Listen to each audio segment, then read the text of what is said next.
منم یک قصه به یادم آمد. میگذارم سخن حضرت علی ده که علی چی را دوست می داشت. میگه یک نفر در یک همسایش تق تق کرد. همسایه برآمد گفت برادر عزیز احتیاجی به 100 سامانی دارم. میگه آمد و 100 سامان برده در دست همسایه داد و گشته آمد و نزد آیلش نزد خانومش گریه کرد. زنش گفت خی گفت همون نداری و چرا مقصد میبراری میتی اینا که دادیش بعد گریه را میگیری یا مقصد خی همی قهینر داری چرا مقصد پولش میتی آخی گریه نکن مقصد. گفته زنک من برای آن گریه نمیکنم که من او را 100 سامان دادم. من برای آن گریه میکنم که من از حال او آگاه نشده او باید به خانه مرا نآمده باید من کاری او را بود میکردم. من از حال او باید درکدار میشدم. اینجا گریه من بر اون است که من از حال او آگاهی پیدا نکردم و او خود خسته برای مراجعت پیش من آمد. بگذار برادرای ثروتمند خدای مهربان شما را مال داده است. شما تید وقتی که میبرین این امکانیت هم ولی مال عثمان زیادشویش امی حساب بود که میداد ایسا الله میدادش. زیرا خدا خودش گفته است انفق ینفق بته میتمت. حضرت عثمان هم این سه چیز را دوست میداشت. به حضرت علی مراجعت کرد گفت علی تو چی را دوست میداری؟ حضرت علی چی گفتن؟ گفتن حبی به الی من دنیا سلاس. مثل همین برادران من هم سه چیز را دوست میدارم. یکم الخدمت للضیف و صوم فی الصیف و ضرب بالسیف. حضرت علی برادرای عزیز داماد پیامبر نازنین ما شوهر حضرت فاطمه پدر امام حسن امام حسین. بین حضرت چی میگه؟ میگه یکم دوست میدارم که اگر یک مهمان خانم بیاد برای مهمان خدمت کنم. ببینین برای مهمان خدمت کنم. دو روزه بدارم در تابستان زیرا که در تابستان روزه داشتن مشکله. روزه بدارم در تابستان. سه شمشیر میگه گرفته گفت با این شمشیر گفت کار آن دشمنهایی که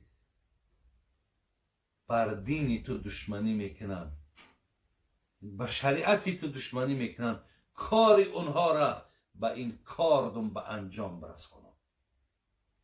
حضرت هم سه چیز دوست داشتن. بعد برادران عزیز بعد از آن میگه جناب ابن حجر اسقلانی میگه فبینهما فی ذالک اذ جاء جبرائیل علیه السلام.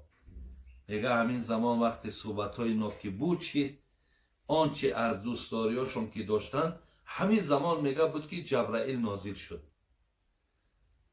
و قال بعد جبرائیل به پیامبرمون چی گفت؟ ارسلنی گفت الله تبارک و تعالی لما سمع مقالتكم و امرك ان تسألني اما احب ان كنت من اهل دنیا. بعد گفت الله مهربان مرا روان کرد ای محمد و از آنچه که در اینجا شما گفتین خب همه اینها گوش کرده شید و خدای مهربان امر کرد که بر محمد بگو که اگر جبرائیل از مردم اهل دنیا میشید چرا دوست می داشت؟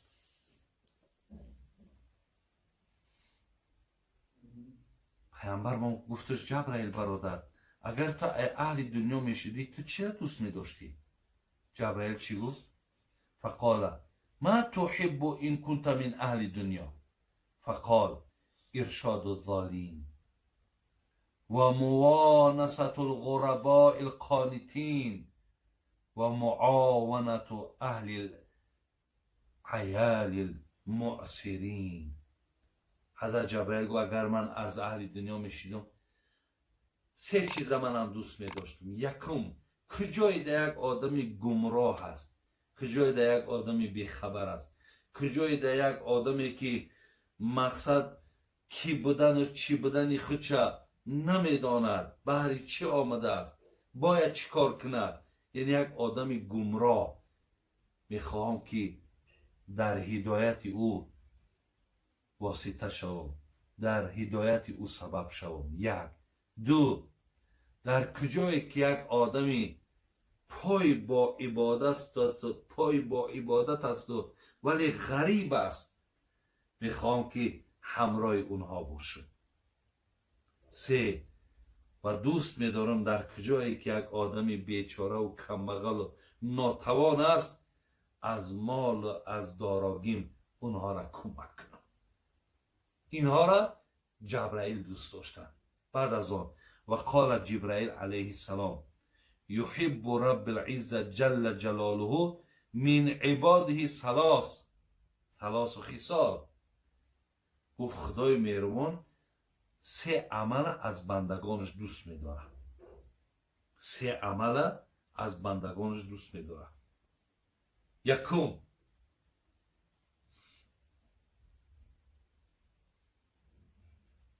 نگاه داشتن امانت. یعنی یک آدمی از سخن پیشت امانت میماند، مال و ملکش امانت میماند، امانت را خیانت نکردن، الله این خصلت از بندهاش دوست می‌داشته. دوم، والبکا عند الندامه. دوم، گریه را وقتی که در کرداراش پشیمان میشه و پیش خداوند گریه میکنه، همین گریه را هم الله دوست می‌داشته. سیوم، و صبر عند الفاقه. سیوم، وقتی که شما در حالت تنگ دستی میزنین، در حالت مشکلات میزنین و صبر میکنین، این حالت چی هست؟ این حالت هم خداوند این گویم عمل ما را، این کردار ما را که صبر هست دوست می‌داشته است. در یک روایت دیگر دیدم برادرها، اینجا صحبت من تمام می‌شود. در یک روایت دیگر دیدم که ابوذر غفاری هم در همونجا بود است. پیامبر از ابوذر هم پرسیدند ابوذر تو چی را دوست می‌داری؟ ابوذر چی گفت؟ گفتن که سه چیز را، الجوع و المرض و الموت. دوست می‌دارم گرسنه باشم، دوست می‌دارم بیمار باشم، دوست می‌دارم که در قید یمین حیات نباشم. پیامبر گفت که ابوذر برای چی گفت؟ یعنی این چیزایی را که تو دوست می‌داری، بسیاری از بندگان خدا میگه خدای پناه طلب میکنیم از گرسنگی، از بیماری، از مقصد مردن، تو چرا اینها را دوست می‌داری؟ برادرها، ابوذر غفاری چی گفت؟ گفتن لیوریخ قلبی و لیخف ذنبی لألقی ربی. گفتن یکم این است که وقتی که آدم گرسنه ماند، قلبش بسیار ملایم می شود. انسان وقتی بیمار شید، خدا با طفیل بیماری گناهاش را می بخشد. و وقتی که از دنیا را پدرود گفت، با پروردگارش ملاقات می شود. خدای مهربان، این صحبتی را که من داشتم که یک صحنه بود برادرای عزیز، یک لحظه که نشسته که تا جبرائیل آمده در اینجا اشتراک کردن. خدای مهربان بعد شنیدن این صحبت ها با این محبوبیتی که پیامبر نازنین من داشت، اصحاب او داشت، خدایا توفیقی پایبند شدن نصیب کن. خدای ما را از زمره کسانی بگردان که آنچه که اینها دوست داشتن ما هم دوست بداریم. ربنا تقبل منا انك انت السميع العليم وتب علينا انك انت التواب الرحيم. امين يا رب العالمين.